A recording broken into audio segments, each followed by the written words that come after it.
Pesquisa Datafolha mostra que o presidente Bolsonaro teve a sua melhor avaliação desde o começo do mandato. A pesquisa mostra alta no número de eleitores que consideram o governo ótimo ou bom e queda nos que acham ruim ou péssimo.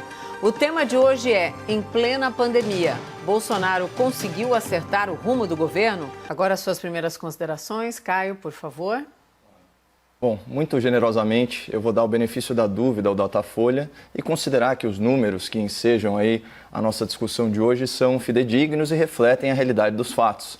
Afinal, é impossível ignorar os erros grosseiros dos levantamentos de intenção de voto nas eleições de 2018. E também é importante pontuar que os dois maiores institutos de pesquisa do país são ligados a grupos de comunicação que fazem oposição sistemática à presidência da República, beirando aí a tentativa cada vez mais mal sucedida de assassinato de reputação. Portanto, dado esse contexto, é plausível cogitar que os números sejam ainda mais favoráveis ao governo federal do que mostra essa pesquisa. Mas, por amor ao debate, vamos supor que o Datafolha acertou dessa vez. E eu vou pegar carona na matéria da Folha de São Paulo, que anunciou em primeira mão os resultados da pesquisa. Então, aspas para o título da matéria.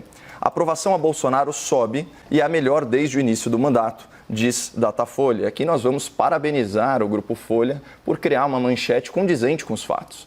De fato, 37% dos brasileiros consideram o governo ótimo ou bom. Eu, pessoalmente, me encaixo no segundo segmento, que reputa o governo como regular. Nós somos 27%. Esses dois extratos somam 64% dos entrevistados. Assim, considerando a margem de erro, que é de 2 pontos percentuais, a gente pode inferir que 2/3 da população vem com bons olhos o governo. Ou pelo menos não vem com maus olhos. E essa afirmação é corroborada pela queda expressiva na rejeição do governo, que chegou a marcar 44 pontos e agora retraiu para 34%, o outro terço da população. Essa é a realidade estatística proposta pelo Datafolha. Mas para cada fato, há as narrativas correspondentes. E a julgar pelo estado do jornalismo nacional, fatos e narrativas eles costumam vir condensadas para o grande público na mesma notícia.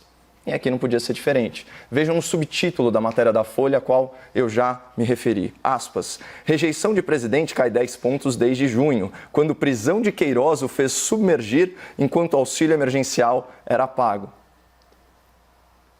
Essa é a síntese da narrativa que a imprensa militante, a elite política e os interessados de plantão vão tentar emplacar.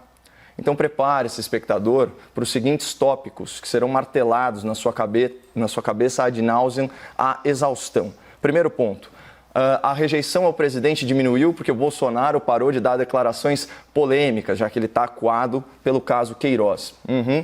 Um processo que não atinge o cargo da presidência da República, que goza de imunidade penal temporária, que não implica o presidente pessoalmente e cujo episódio mais problemático são pagamentos aí à sua esposa diferidos ao longo de 8 anos, na monta de R$ 750 mensais.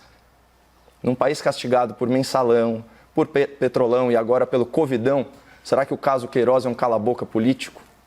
Fora que, para o jornalismo de torcida, o advento de um ministro das comunicações, a inevitável melhora nas relações institucionais e até mesmo o amadurecimento pessoal do presidente estão descartados como explicações possíveis para a moderação de tom.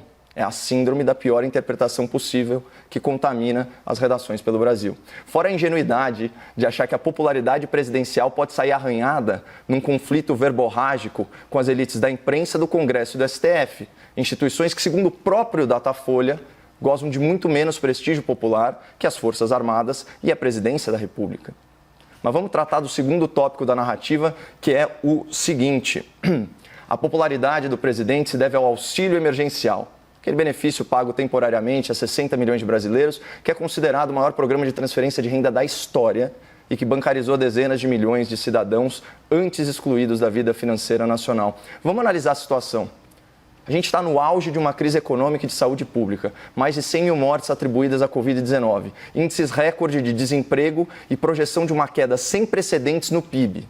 Numa situação tão adversa, que gera uma insatisfação natural da população, alguém de boa fé pode atribuir a boa avaliação do governo a uma medida assistencial? Isso é de um elitismo que chega a ser embaraçoso. Porque o que está por trás dessa narrativa é dizer que a aprovação popular em massa está à venda e que o pobre brasileiro só vota com a mão no estômago. Além de ser reducionista, essa explicação ela não faz o menor sentido, porque o Bolsa Família, por exemplo, nunca foi interrompido e ainda assim o lulopetismo não conseguiu se perpetuar no poder. Ou seja, tem muito mais coisa, há muito mais entre o céu e a terra, doutor Bruno, orientando a formação da convicção política da população brasileira, incluindo o povo mais vulnerável. Mas tem gente que ignora o quanto pode, que esse é o primeiro governo federal das últimas décadas sem um escândalo de corrupção e a gente já está avançando aí no 4º semestre de gestão. Um governo que paulatinamente entrega obras de muito impacto social e de infraestrutura nos rincões do Brasil. Um governo de um presidente que, para o bem e para o mal, se comporta da mesmíssima forma desde a eleição, qualquer que seja a situação. Então, concluindo, todo esse capital político do presidente foi diagnosticado agora, tardiamente, pelo Datafolha, ele não se deve a questões pontuais e isoladas. Na verdade, a explicação mais plausível é de natureza psicológica. O presidente está colhendo os frutos da vitimização.